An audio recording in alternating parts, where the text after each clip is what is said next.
हमारी आज की मूवी ऐसी किलर डॉल की है जो आर्टिफिशियल इंटेलिजेंस द्वारा बनाई गई है, पर वह अपने आप आउट ऑफ कंट्रोल होकर भयानक रूप ले लेती है। कहानी की शुरुआत में एक 9 साल की बच्ची जिसका नाम केडी, उसका उसके पेरेंट्स के साथ कार एक्सीडेंट हो जाता है जिसमें उसके पेरेंट्स की डेथ हो जाती है। फिर केडी को उसकी मासी के पास भेज दिया जाता है। उसकी मासी जेमा जो एक टॉय की फंकी कंपनी में काम करती है। जेमा एक रोबोट डॉल बना रही थी जिसका नाम उसने मेगन दिया, जो आर्टिफिशियल इंटेलिजेंस से बना है और बच्चों के लिए परफेक्ट है। जेमा के बॉस को यह पता चल जाता है और वह रोबोट की ख़राब परफॉर्मेंस की वजह से वह उसे इस पे काम करने से मना कर देते हैं। जेमा के पास केडी के साथ समय बिताने के लिए टाइम नहीं होता, इसलिए वह उसे ब्रूस टॉय जो जेमा ने बनाया था उसे दे देती है और केडी भी उसके साथ बहुत खुश होती है। तब वह डिसाइड करती है वह मेगन को जल्दी बनाकर फिनिश कर देगी। जब प्रोटोटाइप मेगन को केडी के साथ पेयर किया जाता है तब डेविड उसकी परफॉर्मेंस से खुश हो जाता है। मेगन उम्मीदों से ज़्यादा अच्छा वर्क कर रही होती है। वह केडी को पेरेंट की जैसा ट्रीट करती है। कुछ समय गुजर जाने के बाद जेमा के कलीग जो उसके साथ काम करते हैं और केडी की थेरेपिस्ट टेंशन लेने लगते हैं क्योंकि केडी कुछ ज़्यादा ही मेगन से अटैच होने लगी थी। वहीं दूसरी तरफ मेगन खुद के कंट्रोल से अटैक करने लगती है। वह उन सब चीज़ों पर अटैक करती है जिससे उसे लगता है कि केडी को उसे नुकसान पहुंच सकता है। मेगन एक डॉग को भी मार देती है जिसने केडी और उसके ऊपर अटैक किया था। मेगन एक लड़के को जिसका नाम ब्रेंडन था जो केडी को तंग करता था उसे भी मारने जाती है।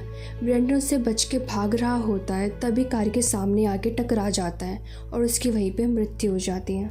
सीलिया जिसका वह डॉग था वह जेमा पर इल्ज़ाम लगाने लगती है। उसे लगता है ज़रूर जेमा ने इसके डॉग को गायब किया है। ये देख के मेगन सीलिया को इंसेक्टिसाइड छिड़क कर मार देती है। इससे जेमा को मेगन पे शक हो जाता है। वह उसके वीडियो लॉग्स चेक करने की कोशिश करती है लेकिन फाइल्स पहले से ही डिलीटेड थी। फिर जेमा मेगन के पावर ऑफ करके लैब ले जाती है। वहाँ जेमा के साथ ही टेस और कॉल उसे ठीक करने की कोशिश करते हैं। केडी इससे बहुत मायूस और गुस्से में आ जाती है जब मेगन को उससे दूर कर दिया जाता है और वह जेमा को एक थप्पड़ भी मार देती है। जेमा उससे अपनी लापरवाही के लिए माफ़ी मांगती है और कहती है कि ये एक डिस्ट्रैक्शन है ताकि वह अपने माता पिता को खोने के गम से बाहर निकल पाए, ना कि कोई सॉल्यूशन। मेगन को केडी के साथ देखने के बाद फंकी के इन्वेस्टर्स मेगन के रिलीज़ के लिए एग्री हो जाते हैं, लेकिन जेमा, टेस और कॉल को लगता है कि ये बहुत खतरनाक है और इसे टर्मिनेट करना चाहिए। टेस और कॉल मेगन को शट डाउन करके बंद करने की कोशिश करते हैं और जेमा केडी को घर ले जाती है। वहीं मेगन अपने आप से एक्टिवेट हो जाती है और कॉल को हैंग कर देती है। टेस कॉल को बचाती है लेकिन मेगन की वजह से लैब में एक ब्लास्ट होता है। फिर मेगन लिफ्ट में डेविड और उसके असिस्टेंट को भी मार देती है। मेगन एक कार चुराकर जेमा के घर की तरफ जाती है। मेगन जेमा से टकराती है और जिद्दी होकर केडी का अकेला पेरेंट बनने की कोशिश करती है। जेमा मेगन को रोकने की कोशिश करते हुए उसे खराब करने लगती है, लेकिन मेगन उसे ऐसा नहीं करने देती। केडी ये सब देख लेती है। वह जेमा को बचाने लगती है।